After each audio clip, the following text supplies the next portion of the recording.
Hey everyone, welcome to my channel guys. आज मैं आपके साथ शेयर करने वाली हूँ यूनमिन fan fiction my heartless mafia husband का पार्ट 12। तो चलिए स्टोरी को स्टार्ट करते हैं। योंगी के डैड जो इरिटेट होकर बाहर निकलते हैं और उससे कहते हैं, मैंने तुमसे कहा था ना कि योंगी यहाँ पर नहीं है, फिर तुम यहाँ क्या लेने आए हो। जिमिन गुस्से में उनकी तरफ आगे बढ़ने लगता है। योंगी के डैड कहते हैं, डोंट, ऐसा करने की सोचना भी मत। तुम भूल रहे हो कि अगर तुम माफिया हो तो मैं भी तुमसे कम नहीं हूँ। तुम जानते हो कि मैं इतना कैपेबल हूँ कि तुम्हें यहाँ से धक्के देकर बाहर निकाल सकता हूँ। मैं और तुम्हारे डैड जो पार्टनर थे माफिया वर्ल्ड में, एक साथ हम दोनों ने बहुत कुछ किया है। मुझे लगा तुम मेरे सन इन लॉ हो, इसलिए मैंने तुम्हें अपना पावर दिया और अब तुम मुझे मुझे आँख दिखा रहे हो। जिमिन उनकी बातों को सुनकर और योंगी के बारे में सोचते हुए अपनी टोन को चेंज कर लेता है। वो रिक्वेस्टिंग टोन में कहता है, डैड प्लीज़, मैं आपसे रिक्वेस्ट कर रहा हूँ। मुझे पता है, आई नो मैंने जो कुछ भी किया है वो गलत था, बट मैं ऐसा जानबूझकर नहीं कर रहा था।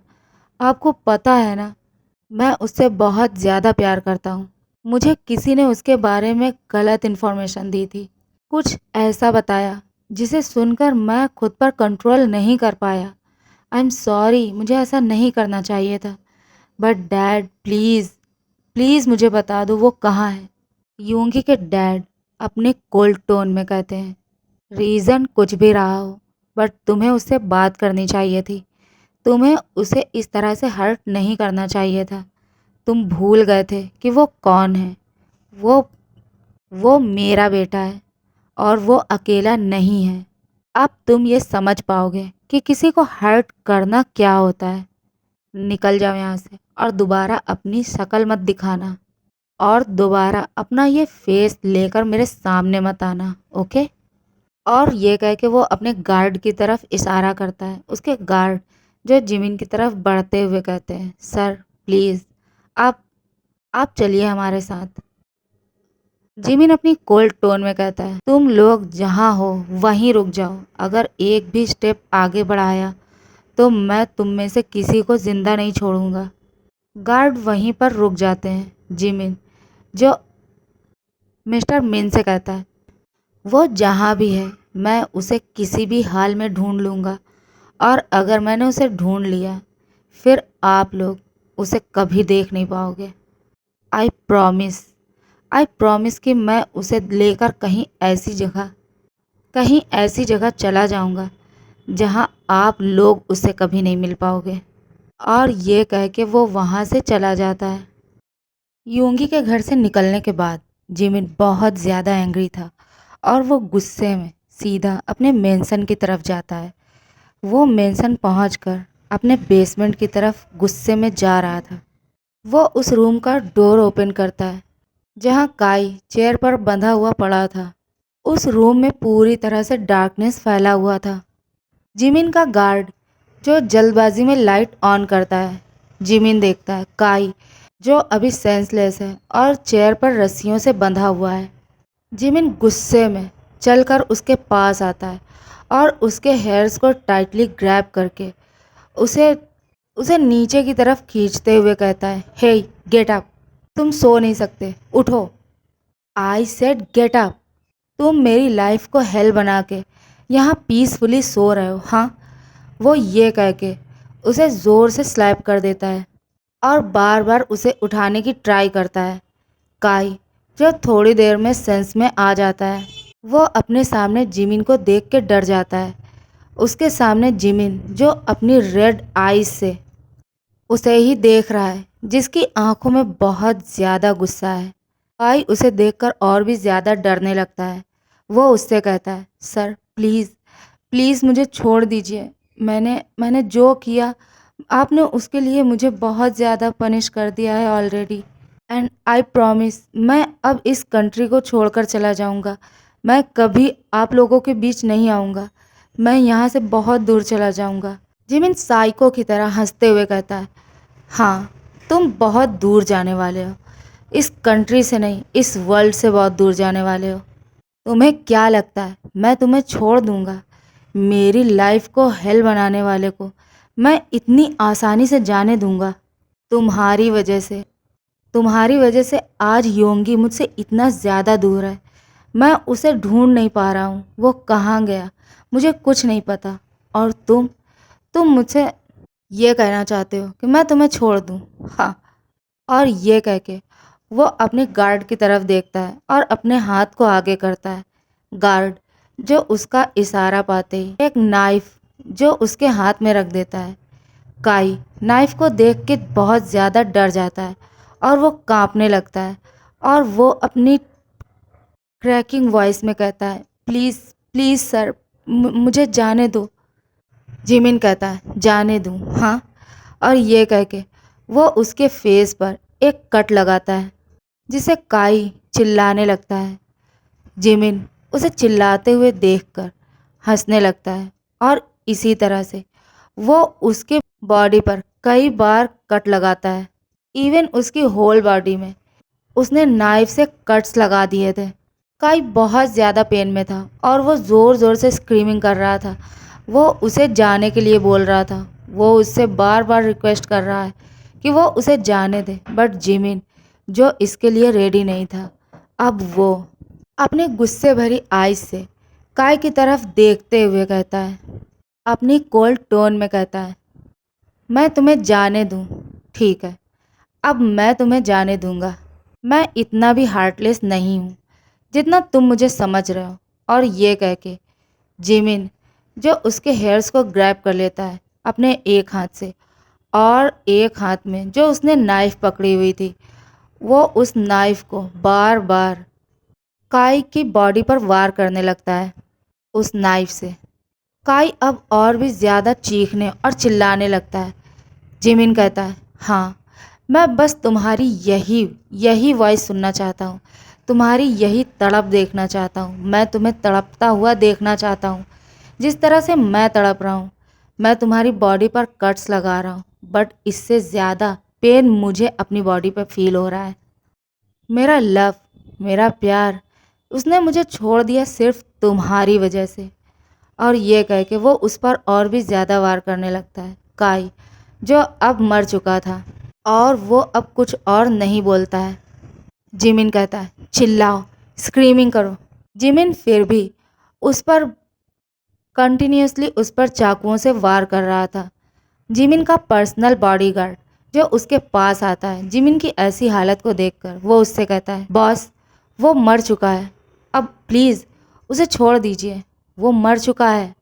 जिमिन कहता है, वो इतनी आसानी से नहीं मर सकता, वो नहीं मर सकता, हे गेट अप। और ये कह के वो उसे और भी ज़्यादा मारना चाहता था, बट उसका बॉडीगार्ड जो नाइफ जिमिन के हाथ से ले लेता है।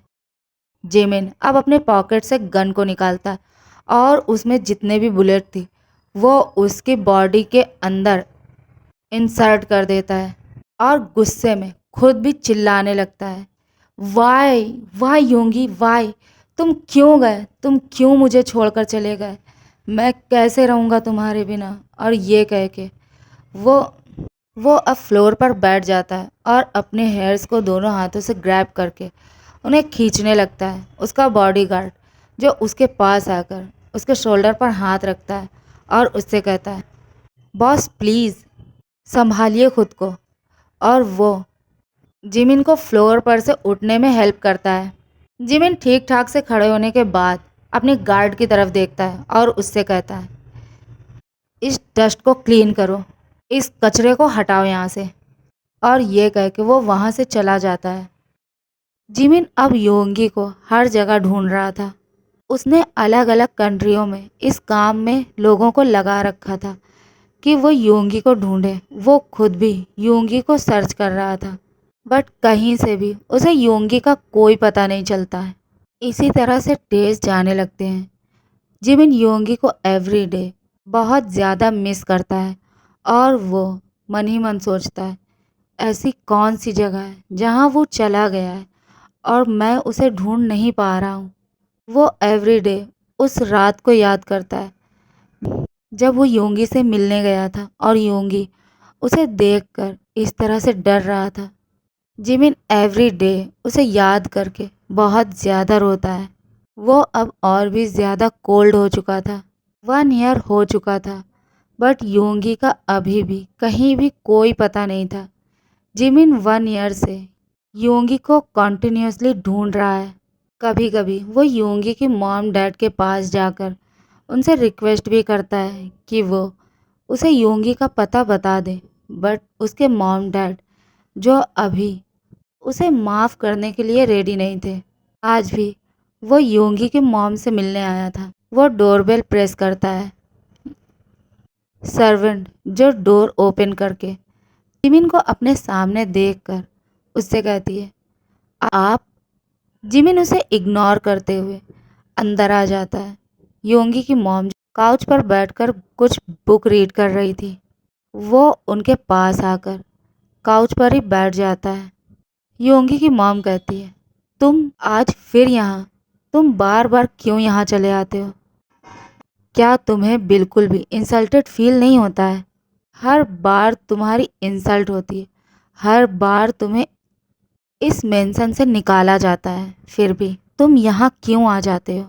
मॉम प्लीज़, मैं आपसे रिक्वेस्ट करने आया हूँ। आई नो कि डैड इस बात को नहीं समझेंगे, बट आप तो समझती हैं ना, आप तो देख रही हैं ना मैं उससे दूर रहकर कितने ज़्यादा पेन में हूँ।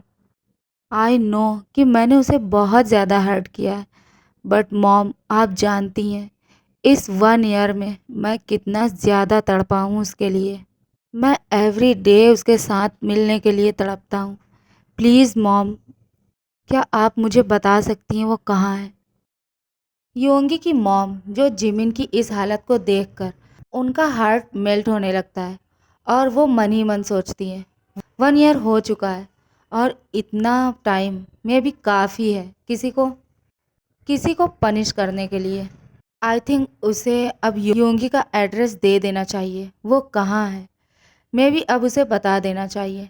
योंगी की मॉम जिमिन से कहती है, जिमिन, मैं तुम्हें पहले से ही बहुत ज़्यादा पसंद करती हूँ और मैं हमेशा से चाहती थी कि तुम ही मेरे बेटे के हस्बैंड बनो, और जो मैंने किया भी, बट तुमने अपनी गलतियों से उसे खो दिया। बट अब मैं चाहती हूँ कि तुम उसके पास जाओ और उसे मनाओ, उसे मनाकर यहाँ लेकर आओ। मैं भी अपने बेटे से बहुत डिस्परेटली मिलना चाहती हूँ। वो इतना ज़्यादा नाराज़ है कि अब वो मुझसे या अपने डैड से भी बात नहीं करता। वो अब किसी से भी कोई रिश्ता नहीं रखना चाहता। इवन अब वो हमारे पास वापस आना ही नहीं चाहता। मैं चाहती हूँ तुम वहाँ जाओ और उसे मनाकर यहाँ लेकर आओ। पहले की तरह उसके साथ रहो, उसका ख्याल रखो। बट तुम्हें मुझे प्रॉमिस करना होगा कि तुम उसे दोबारा कभी हर्ट नहीं करोगे, उसे कभी भी चोट नहीं पहुंचाओगे। जिमिन जो उसकी बातों को सुनकर बहुत ज़्यादा एक्साइटेड हो जाता है और बहुत ज़्यादा इमोशनल भी। उसकी आइज़ जो आंसुओं से फुल फिल हो जाती है और उसकी आंखों से आंसू ड्रॉप होने लगते हैं। जिमिन योंगी की मॉम का हाथ पकड़कर उनसे कहता है, I promise mom, I promise, मैं कभी उसे दोबारा हर्ट नहीं करूँगा। मैं कभी कुछ ऐसा नहीं करूँगा जिससे वो हर्ट हो। उस मैं उसका बहुत ज़्यादा ख्याल रखूँगा। मैं उसे बहुत ज़्यादा प्यार दूँगा, इतना जितना उसने सोचा भी नहीं होगा। आई प्रॉमिस, मैं उसे मना लूँगा। बट प्लीज़ आप मुझे एक बार उसका एड्रेस दे दो। जिमिन की बातों को सुनकर योंगी की मॉम जो अब योंगी का एड्रेस उसे दे देती है। जिमिन योंगी की मॉम को हक करते हुए कहता है, thank you mom, thank you so much. मैं मैं आपको बता नहीं सकता मैं कितना ज़्यादा हैप्पी हूँ। और अब आप देखिए मैं उसे किस तरह से आपके पास लाता हूँ और किस तरह से मैं उसकी हैप्पीनेस का रीज़न बनता हूँ। मैं उस मैं उसे ऑलवेज़ हैप्पी रखूँगा, आई प्रॉमिस। उसकी मॉम कहती है, ठीक है, अब जाओ यहाँ से और जाकर उसे मनाओ, मुझे नहीं। मैं ऑलरेडी तुम्हारी बातों से बहुत ज़्यादा कन्विंस हो चुकी हूँ। Now go. जिमिन मेंशन से निकलकर अपने सेक्रेटरी को कॉल करता है। उससे कहता है, जेट तैयार रखो, मुझे अर्जेंट कहीं जाना है। उसका सेक्रेटरी कहता है, ओके सर, जैसा आप चाहते हैं। जिमिन मेंशन पहुंचकर रेडी होकर वो अपने मेंशन से निकल जाता है और अब वो अपने प्राइवेट जेट से वहां जा रहा था जहां योंगी उसे मिलने वाला है। वो बहुत ज़्यादा खुश है और बहुत ज़्यादा नर्वस भी। वो योंगी से मिलने वाला है और अब वो उसके सामने होगा। वो उससे क्या कहेगा और किस तरह से उसे मनाएगा? क्या योंगी उसे माफ़ कर देगा? और यही सब सोचते हुए वो अपनी आइज़ क्लोज़ कर लेता है।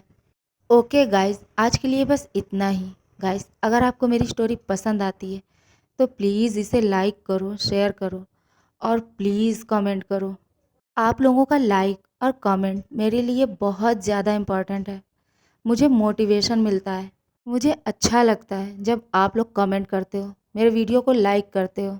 और हाँ, प्लीज़ आप लोग मेरे चैनल को सब्सक्राइब करो। प्लीज़ यार, सपोर्ट करो। Thank you so much. Love you. Bye bye.